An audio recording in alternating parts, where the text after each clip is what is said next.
Well, Penn State proved that no amount of money is too much to fire a head coach in today's game of college football, to where other schools may just do the same.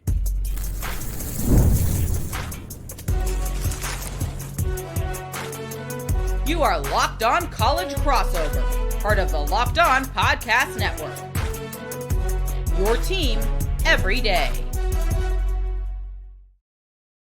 Welcome in. It is a Locked On College Crossover. I'm Jacob Goins, host of Locked On Hoosiers, your source for all things Indiana athletics. He is Zack Seyko, host of Locked On Nittany Lions, your go-to spot for all things Penn State athletics. So we are together once again, as we do every single week, to talk all things college football, all things Big Ten. We'll make some picks at the end of today's show as well. But the coaching carousel is going absolutely insane, and it's only going to get faster, Zach. And nobody knows this better than you do. Penn State set the trend. They're at the top. Everybody is looking at the Nittany Lions because they paid James Franklin a bunch of money to get out of town, and they may not be the only ones by the end of the season. Well, and Indiana responded accordingly by making sure that they wouldn't be in the fire, so to speak, right? Yeah. They took care. They said, nope, no phone calls. We're getting this handled immediately. They didn't leave it up to chance. So I respect that about Indiana. But I mean, we could see this massive domino effect where you're already seeing it with Florida, right? So this is a Big Ten focused show, but you have to incorporate Florida, who fired Billy Napier because the excuse was, well, the buyout and the recruiting classes. That was the same thing for Penn State. And they said, tough, you're done. Get out of town. We'll figure it out. And Florida's like, I guess we have to do it too. We don't like Billy Napier. He's worse than 10-2. So we got to move on. And now the conversation extends to, does LSU do something like that? Does Auburn do something like that? Does Wisconsin? Now Wisconsin's different because they gave a vote of confidence to Luke Fickell. But does that change as things continue to unravel, right? So did Florida State and Mike Norvell, right? Okay. They did the same thing. Yeah. And from what I've heard is that didn't really go over too well. Yep. So when we talk about the coaching carousel now, Indiana's in a great spot because you know who your head coach is, but we're seeing names pop up like Marcus Freeman in Notre Dame. You don't know at the end of the day. You don't know. We all thought that Lincoln Riley in Oklahoma were a match made in heaven. He ends up going to USC. Could he be fired, right? Is there any amount of money that is too much for a buyout to a point where you don't move on from your head coach?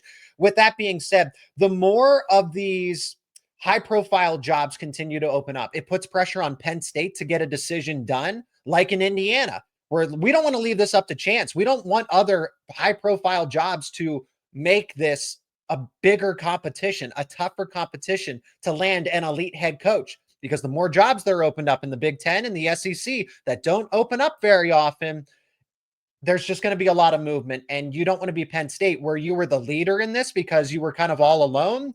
Now you have other cooks in the kitchen, and you don't want to have to compete against them. Well, what I look at here is that Penn State wasn't the first program this year to fire their head coach, right? Oregon State fired their head coach. Oklahoma State fired Mike Gundy. UCLA fired their head coach. Those aren't the same programs. Correct. Those are different levels of programs and different level of buyouts. That's what really sent shockwaves out across college football was, no way Penn State will fire James Franklin. They owe him $50 or $60 million. Ain't no way they'd do that. And then they did it. And it was like, oh, Penn State's for real. Penn State is legit. And it's so funny to me, Zach, that this is the one that gave the green light to the Floridas of the world and these other SEC teams and Big 12 teams and other Big 10 teams, which we'll talk about in a moment. This was the one that was the green light. But I remind college football fans, just a couple of years ago, Texas A&M paid Jimbo Fisher $76 million to get out of College Station. And everybody was like, wow, that's kind of crazy. But that one almost seemed like a one-off anomaly. This was truly the one that said, if you don't like your coach, doesn't matter how much, you can pay him to leave. And there's a little bit of nuance there, too. It's not that Penn State is stuck now with a $50 million bill to James Franklin. Franklin could end up taking one of these jobs. If LSU opens, Florida's open, Florida State could open, Auburn could open.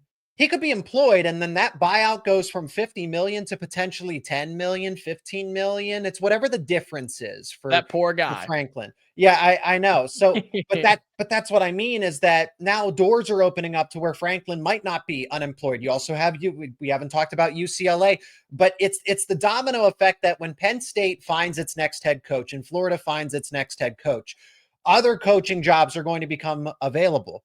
I mean, Washington could open up if Florida happens to go with Jed Fish, who is a Florida legacy. Yeah.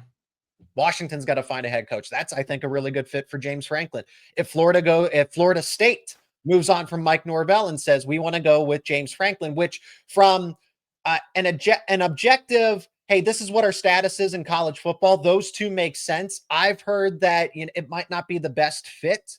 Florida State and James Franklin, it's not ideal. That's the word that I've heard used. It's the phrase ideal, but it might work because, Florida State, they're trying to break through and James Franklin's trying to reestablish some credibility. So that would be good. Virginia Tech's still out there. It's already crowded as it is. Yes. And do you want to be the school that gets in the middle of this? I don't know that you do, actually, because Auburn's talking about firing Hugh Freeze and James Franklin would be a realistic candidate for them, the Auburn portion of the media. And if you don't get James Franklin and you miss out on your other priority targets, do you want to be stuck with another Brian Harsin if you're in Auburn's situation? Right. And that's what is so wild to look at too, is I saw a stat the other day. I think we are tied as of this recording in this 3rd or 4th week of October here, where we're already tied for the most P4 head coaches who have been fired at this point in the season. And we still have a long way to go. And what I also look at as something you've been kind of hinting and dancing around is with all these big openings, places like Penn State and Auburn and LSU and Florida, they're not going after up-and-comers. They're going after other head coaches, which means an Eli Drinkwitz at Missouri, they then have to replace their head coach. Or if it is Jed Fish at Washington, like you said, they then have to replace that guy. We're not even talking about those guys getting fired. We're talking about them leaving one school to go to the other, and then you have to replace them. I am thankful that Indiana did seal and sign Curt Cignetti for about 1 million different reasons, but even that is an extra wrinkle that people don't really think about. I mean, we truly do not know the next jobs that are going to open up. Again, LSU might get tired of Brian Kelly really quickly. I could see if I had to pinpoint one job to open up, it's probably LSU with what they have remaining on their schedule. Brian Kelly is not a good fit for LSU. Lord knows why that hiring, why that came together. I think he just wanted out of Notre Dame. And LSU was like, yeah, we're interested. And he's like, okay, great, let's make it happen. So he kind of pushed the conversation forward there. But I'm not sure why that happened, honestly. Brian Kelly and LSU. $53 million buyout for Brian Kelly at LSU, by the way. And see, here's the thing. Is LSU going to be, again, Penn State and Texas A&M, once upon a time, proved that no amount of money is too much. So no recruiting class is too much, because that was the argument. Oh, well, they'll look at 26, look at 27. The buyout's fairly expensive. No, if it's not working with your head coach, move on. If you are not reaching your goals, it's okay to move on. So, but you have to get the hire right, or you are going to be stuck in that situation. So, fortunately for Penn State, they got a head start. Oh, well, Oklahoma State did it first. Arkansas did it first. Those aren't top 10, even top 15 jobs. Okay, there's levels to this. Come on. There's levels to this. Penn State gave itself a head start to go do its diligence, start making phone calls, set up some meetings, and just kind of get a temperature check of who's legitimately interested. You don't want to be late to this party, and this party's only going to get more crowded. His party is started. It's getting busier by the day. The coaching Curt Cignetti in Indiana left. Yeah, they said, nope, we're done. Get us out of this thing. We're going home and we're going to bed. And that's exactly what the Hoosiers did. And they keep winning because of it. Indiana avoids the distractions. They win last weekend, and Penn State lost again. We'll talk about those two teams and the different directions the programs are going right after this, right here on this Locked On Crossover.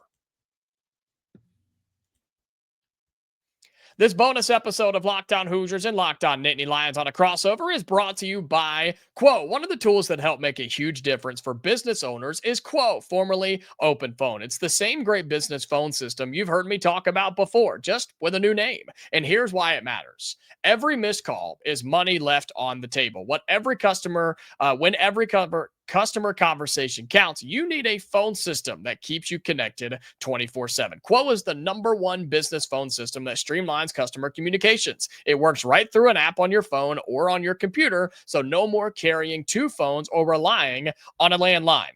Their built-in AI agent is a game changer. It can answer after-hours calls, capture leads, and keep businesses moving even when you're off the clock. So see why over 90,000 businesses trust Quo, formerly Open Phone. Get started for free and get 20% off your first 6 months at quo.com/lockedoncollege. That's QUO.com/lockedoncollege. You can even keep your existing number for free. Quo, no missed calls, which means no missed customers.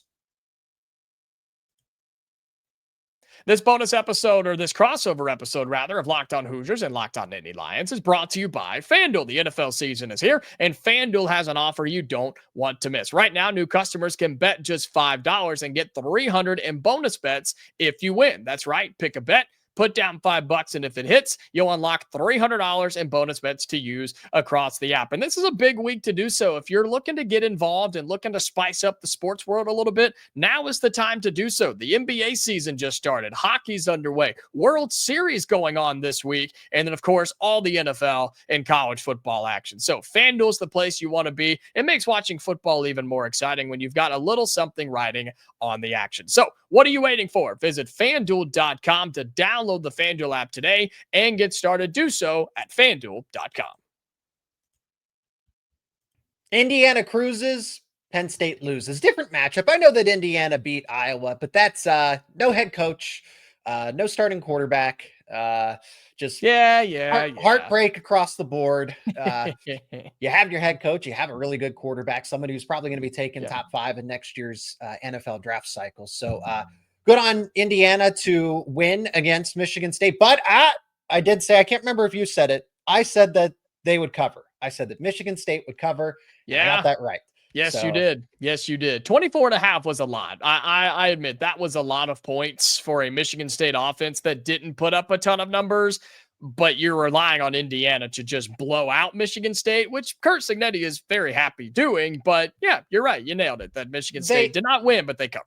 Indiana has bigger fish to fry. It doesn't change anything if you win by, if we win by 5 touchdowns or 6 touchdowns instead of 4, it's like, at that point, again, you got to prepare for the remainder of the schedule, because if you go undefeated, you're in a Big Ten championship game. So be conscious of that. And that's exactly what Indiana was doing. Penn State emptied the clip. Those are the words of Terry Smith before the Iowa game.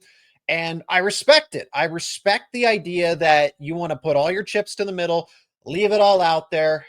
Did it potentially cost you some key players in the scheme of it? Well, to be determined. But, Penn State, Jacob, I think what's interesting over these 4 losses, the combined margin of these 4 losses is 13 points. It's 13 points. They've lost to Oregon by 6, lost to UCLA by 5, Northwestern by 1, and now Iowa by 1. Penn State's only had heartbreak this season. Yeah. That's really tough to come back from, right? That's tough to motivate your team to overcome, because the message is we're so close. We're so close. We're right there. One play here and there, because that's literally what it means. Literally. And now you're trying to do so without a head coach and a staff that could be, leaving, and players wanting to be there or not be there. I mean, there's a lot of drama there, and you spoke to this more than anybody on Locked On Nittany Lions, but that's really hard to overcome. And when you lose to a team like Iowa, which apparently this was their Super Bowl from what I hear, the fact that you play a team that was motivated and wanted to be there, and not saying Penn State didn't, but this just, the mentality factor here absolutely played a role in this. And Iowa, do you say they wanted it more? Is that safe to say, Seyko, that Iowa safe wanted to say, it more? Dude, Iowa's side of it, Iowa's perception of this, and I'm not speaking for every single Hawkeye fan, but between media figures to fans that are populating the internet, were this is a big win. This is a massive win. Mark Gronowski's a really good quarterback. Oh gosh.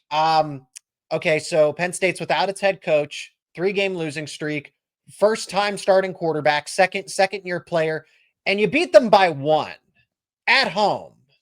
And they nearly came back and won. If it wasn't for him being a first time starting quarterback, you probably lose that game because those mistakes of an inexperienced quarterback were made. But it truly was a Super Bowl. I know where this all stems from. It has to do with wrestling. It's because they can't land one against Penn State wrestling. They have to take it out and double down on football. So congratulations on your 1-point win to kick Penn State football when it's down. But when we get into our week 9 picks, Iowa's not that good. Seriously, the fact that Iowa only won by 1 and was trailing 21-10 at some point, that is not a good Iowa football team. Their offensive line's really good, but it's not. They still struggle with the forward pass, which is rich of me to say because Penn State, but hey, I can relate to Iowa. You're struggling at quarterback and you don't have any wide receivers. I know what it's like to be an Iowa football fan. I mean, 10 of 16 for 68 yards is pretty impressive. I mean, that's somebody wrote, and it's not that this is a fringe opinion. I know it is because it's so crazy, but the idea that Gronowski would be a Heisman candidate or a finalist, he'd be top 3 or top 5 at this part of the season if he didn't get hurt against Indiana. It's like, are we watching the same sport? Are we watching something different? Yeah, that has to be a fringe take. That has to be a fringe take. I don't think I'm going to go that far. I think Gronowski is okay. I don't think he's great. He looked decent against Indiana until the Hoosiers were able to make some changes and do what they needed to do. But the close game for Indiana versus Iowa said more about the Hoosiers than it did Iowa. And guess what? Indiana still found a way to win because the true Heisman contender Fernando Mendoza delivered a touchdown pass and found a way to win. And so, for Penn State, man, I don't know what the answer is, and I don't know what the positive spin that you put on it. Do they need one? I mean, I guess not. You're about to play number 1 and number 2 back-to-back and then finish out with Michigan State, Nebraska, and Rutgers. I mean, what is the goal, Seyko? And then I'll talk a little Indiana in a moment. What's the goal here the rest of the way for Penn State other than finding a new head coach? I mean, that's just it, right? You don't know that because of the transfer portal, all of it's up in the air. The veterans have plenty to play for because they can improve their draft stock. They can impress some scouts. So there's a lot to play. Honestly, there's a lot to play for everybody because if you're a younger player that's trying, go get some film.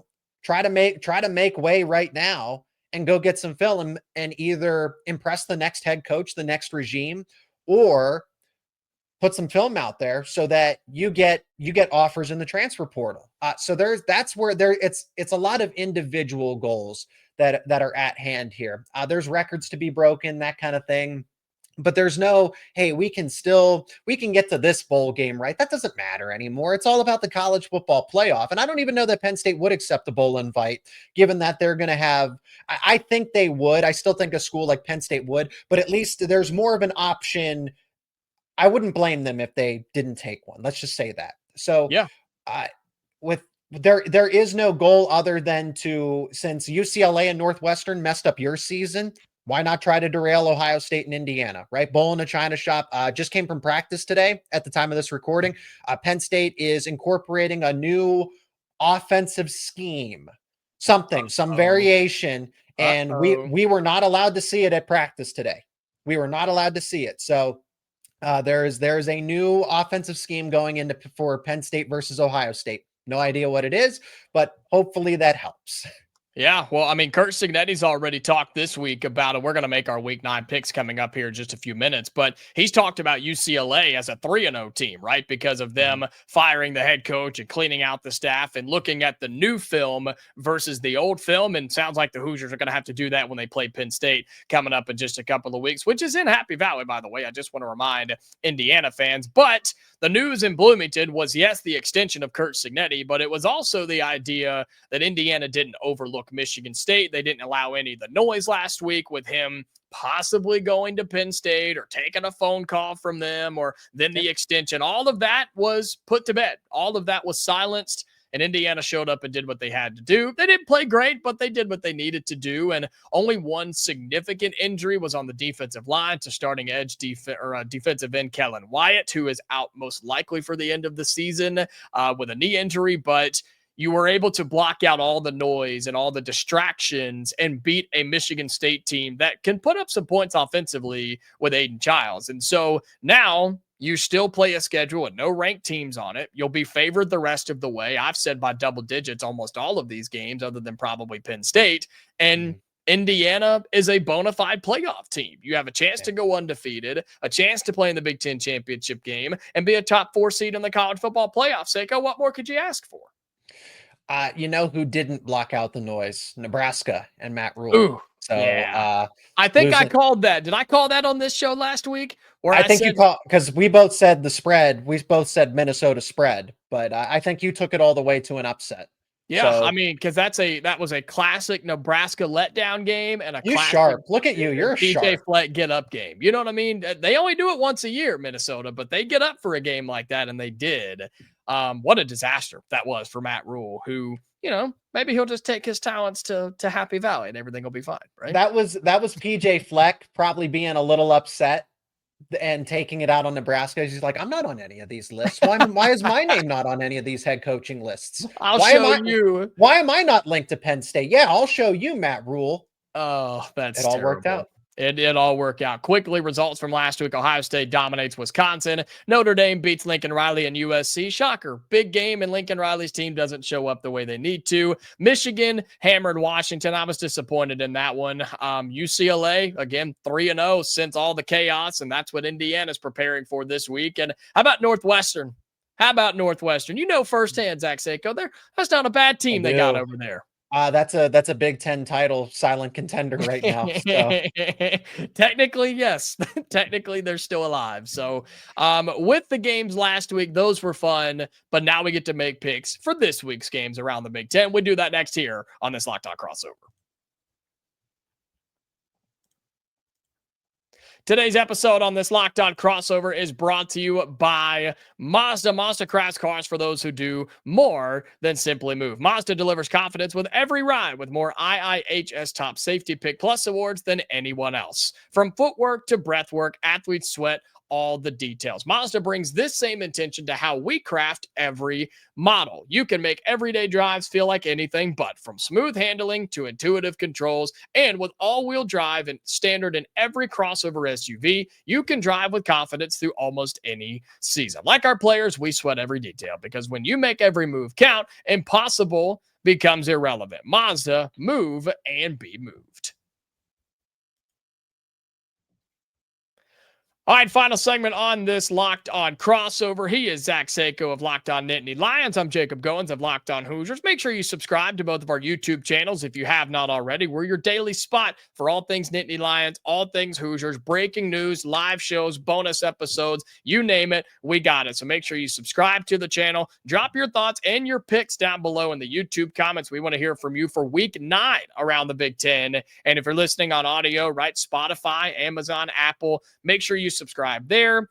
Follow us if you can. Turn on that notification bell so you never miss a new episode of Locked On Nittany Lions and Locked On Hoosiers. And a little bit of a slower week in the Big Ten. Not slow, but just not as loaded, right? There's still some good games. It's just not as heavy as it was a week ago. So let's go in chronological order here, Mr. Zack Seyko. Let's start with the big noon kickoff on Fox. UCLA and the Bruins coming to my place, coming to Bloomington to take on the second-ranked team in the country, the Indiana Hoosiers, where the spread is up to 25.5 as of this recording.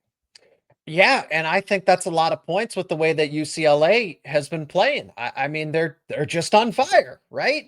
So Indiana, again, possible look-ahead spot. No, it's not a possible. It is a look-ahead spot, because you go to Beaver Stadium. You don't know what you're going to get from Penn State. This is a game where kind of the same thing. What do you prove by beating a team by 2 touchdowns versus 3 touchdowns versus 4 touchdowns? A win is a win here against a feisty UCLA team. Now, but it's on tape now. You know what Jerry Neuheisel and crew are doing. The offensive coordinator. You know how this team operates with Tim Skipper. I won't go too much on a tangent here. The UCLA, they're playing at 9 a.m. Pacific time.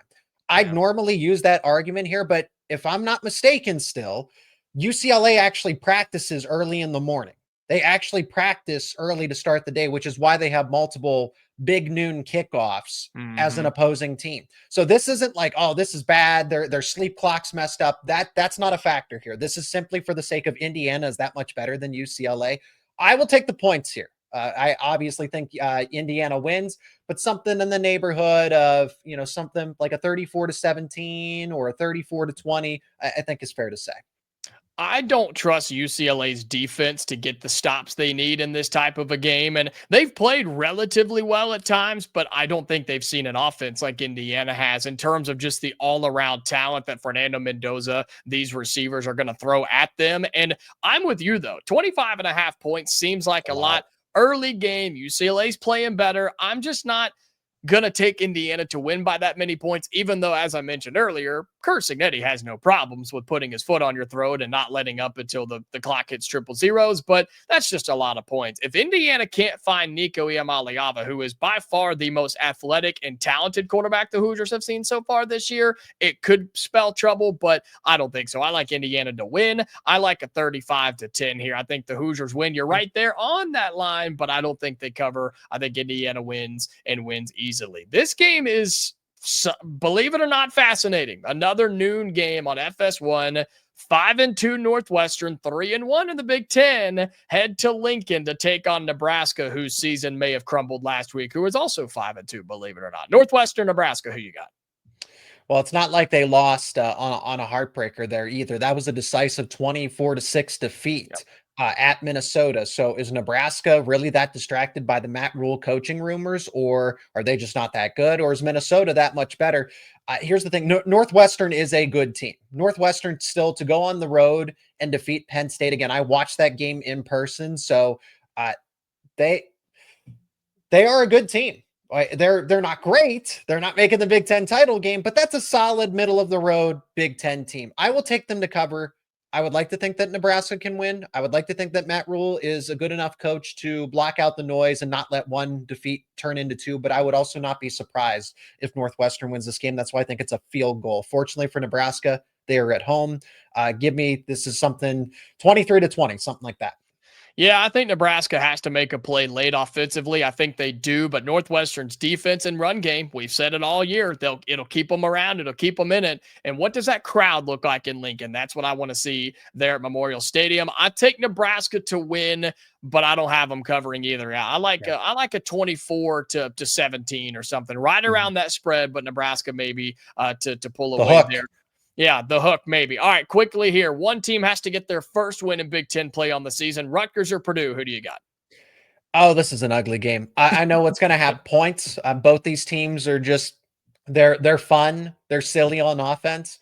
I will take Rutgers here because I've seen them play a little bit more, so maybe I'm a little biased there. But watching Rutgers operate against Iowa, for example, it took a lot away from that game. So Rutgers offensively, I just think is a little more sound than Purdue, but it's truly a toss-up. I just like a lot of points. So some sort of shootout that's 31-28, Rutgers.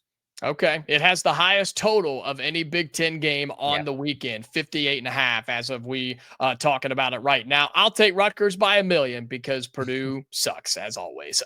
This matchup, middle of the afternoon, the fact that this is stuck on the Big Ten Network is a crime to me, and two teams that I had higher aspirations for, both 5-2 on the season, Zach, both 2-2 in Big Ten play. Illinois heads across the country, the 23rd ranked team in the country. They visit the Huskies at Husky Stadium. I'll give you my pick. I like Washington to finally figure it out on offense, man. They've gone against some really solid defenses that have simply shut them down. Ohio State and Michigan. I like Washington to break it open here, and I don't trust Illinois to come back from a big deficit on the road if they get in a hole here. Give me Washington to win. Give me Washington to cover. Another similar setup here where these teams are evenly matched, and you should just expect points because Washington will push the pace, and Illinois will have no choice. They can keep up, though. If Washington tries to turn this into a shootout, Illinois absolutely can keep up in this game. But the travel, Washington being tested, they're only going to get better. This is a second-year quarterback in Damon Williams, so he's only going to get better. I feel like Illinois has kind of reached its ceiling. Could this be a field goal game? Absolutely. Washington wins. I think Illinois covers. I think this is a close back and forth. Okay. Again, similar setup where it's 35-31 or a 30-27, 31-28, that kind of, but Washington wins. Home field advantage helps. A game going on at the exact same time. According to the records, it's two of the better teams in the Big Ten. It's criminal to say that. It's horrible. It hurts to say that with the two teams I'm about to tell you. 5-2 Minnesota, who's 3-1 in conference play, heads to Iowa off the biggest win of the year. 5-2 on the season, 3-1 in Big Ten play. Minnesota and Iowa, 3:30 on CBS. The whole country has to watch this game where the Hawkeyes are favored by 8.5. Seyko, no way they win this thing, right? No way. I watch this Iowa team. Absolutely not. Minnesota's covering that, and I will take them to win. Is it because I'm a little bit of hate fuel, a little bit of hate watching here for this Iowa game? Potentially, but no. If I'm objectively speaking, Minnesota very well makes this a field goal game with the chance to win this. I think Iowa wins. I think Minnesota and PJ Fleck used everything they had last week against Nebraska because that's just what they do. They get up for one big game and then they lay down and die for the rest of the way. I think that's what happens. Iowa will not beat anybody by 10 points or 8.5 or whatever the spread is. That not a legitimate team here. I think Iowa wins by probably a touchdown, but it will feel like more than that if you actually watch this game, but most people probably won't. Heisman candidate Mark Gronowski, man, biggest win in 5 years. They should win by 10 touchdowns against Minnesota. They should roll. The total for that game, do you want to guess? I know we're running out of time. Do you want to guess without looking what the total is for Minnesota, Iowa? I looked at it. So never mind. For the people guess in your heads. Guess in your heads. All right, ready? 3, 2, 1. 39.5 is the total for that game. That's disgusting. Does Oregon cover a 33.5 point spread when Wisconsin comes to town? Yes, we can't. There's nothing to analyze with Wisconsin, and that's a road trip. Yeah. Let me say this. It's not Luke Fickell's fault. It's not. Wisconsin as a program has not adapted with the times. I feel bad for him. It's not Fickell's fault. And they're not willing to pay the money to make it happen, whether it's him or NIL or whatever the case may be. So, Oregon by a lot. 25th ranked Michigan on the road in East Lansing, making the short trip across the state. They'll take on Michigan State late Saturday night on NBC. The Wolverines favored by 2 touchdowns on the road in East Lansing. That's a cool game. And I like this rivalry for what it is, but it's not what it used to be right beforehand. Okay. At least over the past decade. Jonathan Smith, is he looking around? Is he looking at another coaching job? You could tell a little bit against Indiana that they weren't totally focused in.